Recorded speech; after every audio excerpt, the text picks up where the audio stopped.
নন্দীশ্বরের কাহিনী। মানবের জন্ম হয় পুরুষ ও নারীর মিলনের ফলে।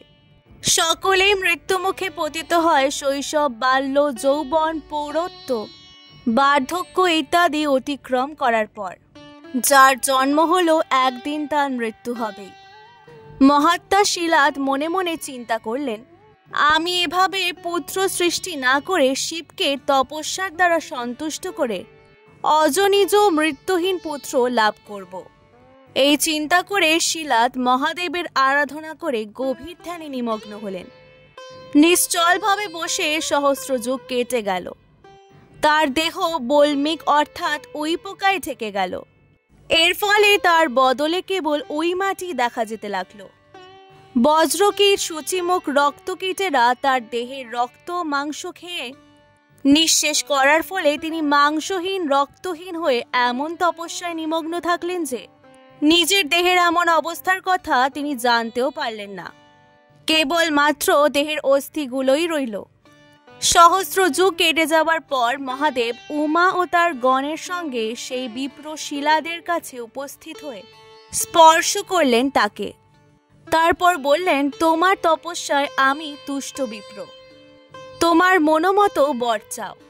শিবের স্পর্শে শিলাদ আবার পূর্ব শরীর লাভ করলেন।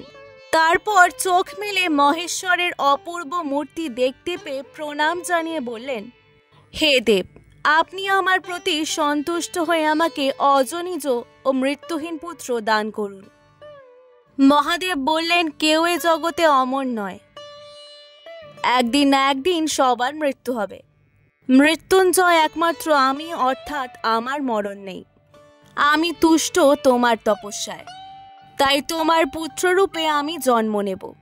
পুত্র লাভের জন্য এক যজ্ঞ করো তুমি। তোমার আজও জানি যে পুত্ররূপে সেই যজ্ঞেই আমি উৎপন্ন হব। আমার নাম রাখবে নন্দী, তাতে আমার ও জগতের পিতা হবে তুমি। শিব এই কথা বলে স্বগোষ্ঠী অন্তর্হিত হলেন। শিবকে পুত্ররূপে পাওয়ার আশায় শিলাদ যজ্ঞ করলেন। প্রলয়ের অগ্নি সদৃশ এক শিশুর উদ্ভব হলো সেই যজ্ঞ থেকে। আকাশ থেকে সেই সময় মেঘেরা আনন্দে বর্ষণ শুরু করলো। সিদ্ধ সাধ্যগণ পুষ্প বৃষ্টি করতে লাগলো। সেই শিশু কাল সূর্যসম, ত্রিনয়ন, চতুর্ভুজ, জটা মুকুটধারী, হীরক কুণ্ডলধারী, হীরক বর্মাবৃত, শূলটঙ্ক গদা হাতে। সেই শিশু গর্জন করতে লাগলো মেঘের মতো। ব্রহ্মা, ইন্দ্রাদি দেবতাগণ আর মুনীন্দ্রগণ সকলেই শিলাদের যজ্ঞাগারে উপস্থিত ছিলেন। তারাও সেই শিশুর স্তব শুরু করলেন। শিলাদত্ত এমন অদ্ভুত পুত্র লাভ করে প্রীতিভাবে প্রণাম করে তার স্তব করতে লাগলেন। তখন শিলাদ বললেন, হে দেব, আপনি আমার পুত্ররূপে আবির্ভূত হয়েছেন এবং আমাকে ও সারা জগৎকে দুঃখ থেকে রক্ষা করবেন, তাতে কোনো সন্দেহ নেই। হে সর্বজ্ঞ পুত্র, যেহেতু আপনি জগতের রক্ষক, তখন আমারও পিতা। যেহেতু আমি আপনার দ্বারা আনন্দ লাভ করেছি, তাই নন্দী নামে আপনি জগতে খ্যাত হবেন। হে দেব, আপনাকে পুত্ররূপে জ্ঞান করে যা যা আমি বলেছি তা আমার প্রতি সদয় হয়ে ক্ষমা করুন। তারপর শিলাদ মুনিগণের উদ্দেশ্যে বললেন, হে মুনিগণ, আমি অতি ভাগ্যবান যে স্বয়ং মহেশ্বরকে আমি পুত্ররূপে লাভ করেছি। আমার জন্ম সার্থক। এই কথা বলে তিনি নন্দীকে কোলে নিয়ে নিজের কুটিরে প্রবেশ করলেন। ধন লাভ করে নির্ধন যেমন আনন্দ পায়, তেমনি মহেশ্বরকে পুত্ররূপে পেয়ে শিলাদ আনন্দ লাভ করলেন। নন্দী শিলাদের কুটিরে প্রবেশ করার কিছুক্ষণের মধ্যে দৈবদেহ ত্যাগ করে মানুষের রূপ ধরল এবং ঈশ্বরের ইচ্ছায় নন্দীর দৈব স্মৃতিও লোপ পেল। পুত্রের এমন রূপ পরিবর্তন দেখে শিলাদ ও তার আত্মীয় স্বজনেরা কিছুক্ষণ কাঁদল।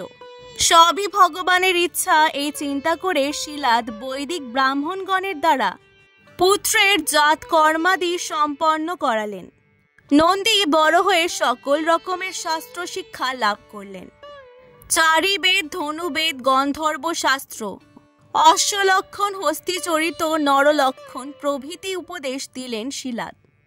নন্দীকে দেখবার জন্য শিলাদের কুটিরে মিত্রা, বরুণ নামে দুজন মুনি একদিন এলেন। ভালোভাবে সেই বালককে নিরীক্ষণ করার পর তারা শিলাদকে বললেন, হে বিপ্র, এই পুত্রকে আমরা অল্পায়ু বলে মনে করছি।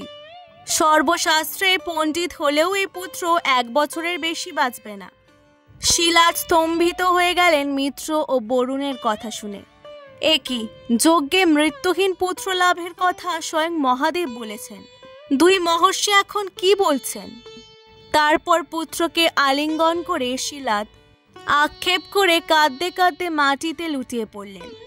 তার আত্মীয় স্বজনেরাও শিলাদের অবস্থা দেখে কাঁদতে লাগলো। উমাপতি শঙ্করের স্তব করলেন। অযুত সংখ্যায় দুর্বা মধু সিক্ত করে হোম করলেন। পৌত্রের মৃত্যু আশঙ্কায় শিলাদের পিতাও মূর্ছা গেলেন। এই দেখে নন্দী তাদের এবং নিজে মৃত্যু ভয়ে সে মৃতবত পিতা ও পিতামহকে প্রণাম ও প্রদক্ষিণ করতে লাগলো। আপন হৃদয়ে দশভুজ পঞ্চানন শিবের ধ্যান করতে লাগলো। নন্দীর প্রতি তুষ্ট হয়ে মহাদেব বললেন, তোমার মৃত্যু ভয় কেন হে বৎস নন্দী? তোমার পার্থক্য নেই। বিপ্রদয়কে আমি পাঠিয়েছি। আমার অতি প্রিয় গণপতি হবে তুমি। আমার মতো বীর্যবান ও পরাক্রমী হবে। আমার পাশে সবসময় তুমিই থাকবে। এই কথা বলে মহেশ্বর তার পদ্মমালাটি নন্দীর গলায় পরিয়ে দিলেন।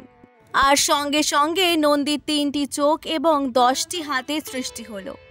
বৃষধ্বজ শিব তার জটা থেকে জল গ্রহণ করে এই জল নদী রূপে প্রবাহিত হোক বলে পরিত্যাগ করলে সেই জল নদী রূপ ধারণ করল।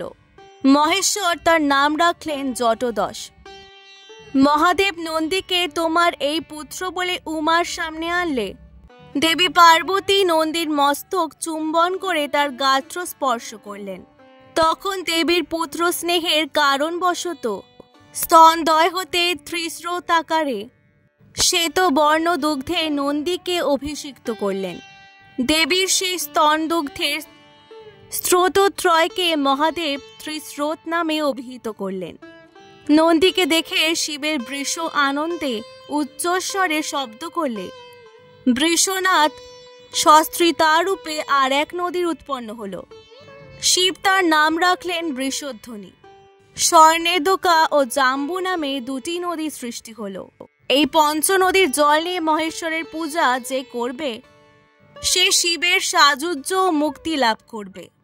উমার অনুমতি নিয়ে নন্দীকে গণেশ্বর পদে অভিষিক্ত করার জন্য মহেশ্বর সকল গণপতিকে স্মরণ করলেন।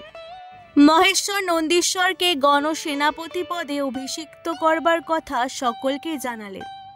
আনন্দে সেই সব গণপতিগণ সকল কিছু সংগ্রহ করলেন। সুন্দর একটি মণ্ডপ নির্মাণ করে কলস, ক্ষুদ্র ঘণ্টিকা, পাদপীঠ প্রভৃতি দ্বারা সজ্জিত করা হলো। বিভিন্ন তীর্থের জল, শঙ্খ, ব্যজন, দেবভোগ্য বস্ত্র যুগল, হার, ছত্র, কেউর, কুণ্ডল প্রভৃতি আনা হলো। দেবতা ঋষি ব্রহ্মা ও তার মানস পুত্রেরা সমবেত হলেন সেখানে। পিতামহ ব্রহ্মা মহেশ্বরের আজ্ঞায় নন্দীশ্বরকে 5 নদীর জলে স্নান করিয়ে অভিষেক ক্রিয়া সম্পন্ন করলেন। তারপর বিষ্ণু, ইন্দ্র এবং লোকপালকগণ নিয়মানুসারে নন্দীশ্বরের অভিষেক কার্য সম্পন্ন করলেন। এইভাবে শিবের সেনাপতি পদে অভিষিক্ত হলেন শিলাদের পুত্র নন্দীশ্বর। মরুতের কন্যা দেবী সুজসাকে পিতামহের অনুমতিক্রমে বিবাহ করলেন। যৌতুক হিসেবে লাভ করলেন উত্তম সিংহাসন, সুবিমল ছত্র, চামরধারিণী বহু পরিচারিকা প্রভৃতি। দেবী মহালক্ষ্মী মুকুট আদি সুমনোহর ভূষণে ভূষিত করলেন। শিবের অনুগ্রহে আজ পর্যন্ত কোথাও এই নন্দীর সদৃশ বিভু উৎপন্ন হয়নি। তারপর পার্বতী ও নন্দীকে নিয়ে মহাদেব বৃষের পৃষ্ঠে চড়ে কৈলাসে উপনীত হলেন। আজকের ভিডিওটি ভালো লাগলে অবশ্যই পুরাণ গল্পকথাকে সাবস্ক্রাইব করে দেবেন। অনেক অনেক ধন্যবাদ।